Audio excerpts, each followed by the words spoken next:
தமிழக அரசு போக்குவரத்து கழகங்கள்ல வந்திருக்க சில முக்கியமான தகவல்களை பற்றி இந்த ஒரு வீடியோல நம்ம பார்க்கலாம். ஸோ நீங்க நம்முடைய சேனலை முதல் முறையா பாக்குறீங்க அப்படின்னா மறக்காம ஒரு சப்ஸ்கிரைப் பெல்ல கிளிக் பண்ணி வச்சுக்கோங்க. போக்குவரத்து கழகத்துல காலி பணியிடங்கள் 2026ல அதிக அளவு நிரப்புவாங்க அப்படின்ற மாதிரி எதிர்பார்ப்புகள் இருக்கு. ஸோ போக்குவரத்து துறை அமைச்சரும் பாத்தீங்கன்னா நமக்கு அறிவிச்சுட்டாங்க. சேலத்தை சேர்ந்தவர் தான்.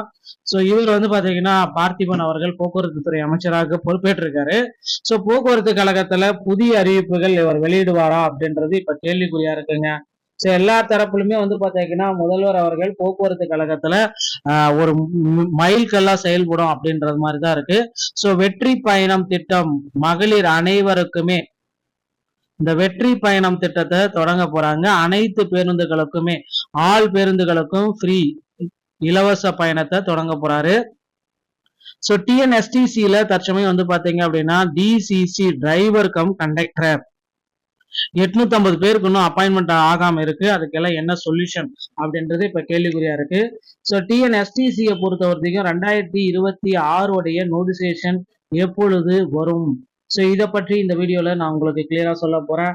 மேலும் டிஎன்எஸ்டிசியில தற்சமயம் டிசிசி உடைய முறைகேடுகள், ஸோ டிசிசியில நிறைய முறைகேடுகள் நடந்திருக்கு அப்படின்றத குறிப்பா சொல்லியிருக்காங்க.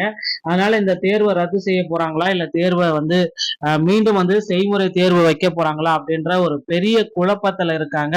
ஸோ கண்டிப்பா பாத்தீங்கன்னா இந்த அனைத்து கேள்விகளுக்குமே இந்த வீடியோ பதில் சொல்லும் அப்படின்ற இதுலதான் நான் இப்போ உங்களுக்கு வீடியோவே நான் சொல்றேன். ஸோ தமிழகத்துல வெற்றி பயணம் திட்டத்தை இந்த மாத இறுதி இல்லைன்னா ஜூன் மாதம் முதல் வாரத்துல வெற்றி பயணத்துடைய திட்டத்தை முதல்வர் விஜய் அவர்கள் தொடங்கி வைக்க இருக்காரு. ஸோ வெற்றி பயணம் திட்டத்தின் மூலமாக பெண்களுக்கு ஒரு சில நல்ல செய்திகள் வர இருக்கு. பொறுத்து நாம பார்க்கலாம்.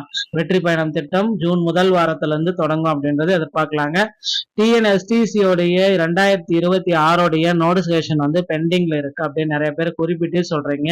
ஸோ 2026ல டிஎன்எஸ்டிசில டிரைவர் கம் கண்டக்டர், ஸோ டிசிசி உடைய நியமனங்கள் அப்படியே ஹோல்ட் ஆயிடுச்சுங்க. ஸோ டிரைவர் கம் கண்டக்டருடைய பணி நியமனங்கள் கண்டிப்பா நடத்த போறதா சொல்லியிருக்காங்க.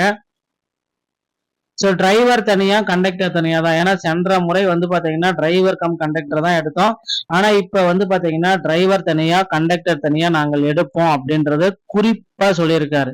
ஸோ அதனால பாத்தீங்கன்னா புதிய போக்குவரத்து துறை அமைச்சர் என்ன சில முக்கியமான அறிவிப்புகளை போக்குவரத்து கழகத்துல வழங்குவாரு அப்படின்றத நிச்சயமா எதிர்பார்க்கலாம். ஸோ நீங்க எல்லாருமே எக்ஸ்பெக்ட் பண்ண மாதிரி போக்குவரத்து கழகத்துல சில முக்கியமான அறிவிப்புகள் நமக்கு வர இருக்கு. ஸோ 2026 நோட்டிபிகேஷனும் இருக்கு. ஆல்ரெடி பாத்தீங்கன்னா டிசிசி நியமனங்கள், ஸோ 2025ல நடைபெற்ற டிசிசி நியமனங்கள்ல நிறைய முறைகேடுகள் இருக்கு அப்படின்றதுனால ஸோ டிசிசி நியமனங்களை மீண்டும் தொடர்ந்து நடத்துறதுக்கு நிறைய வாய்ப்புகள் இருக்கு அப்படின்ற மாதிரி சில குறிப்புகள் போயிட்டு இருக்குங்க. ஸோ தொடர்ந்து டிசிசி நியமனங்கள் மீண்டும் நடைபெறும். மீண்டும் இவர்களுக்கு செய்முறை தேர்வை நடத்த போறதாகவும் சொல்லியிருக்காங்க.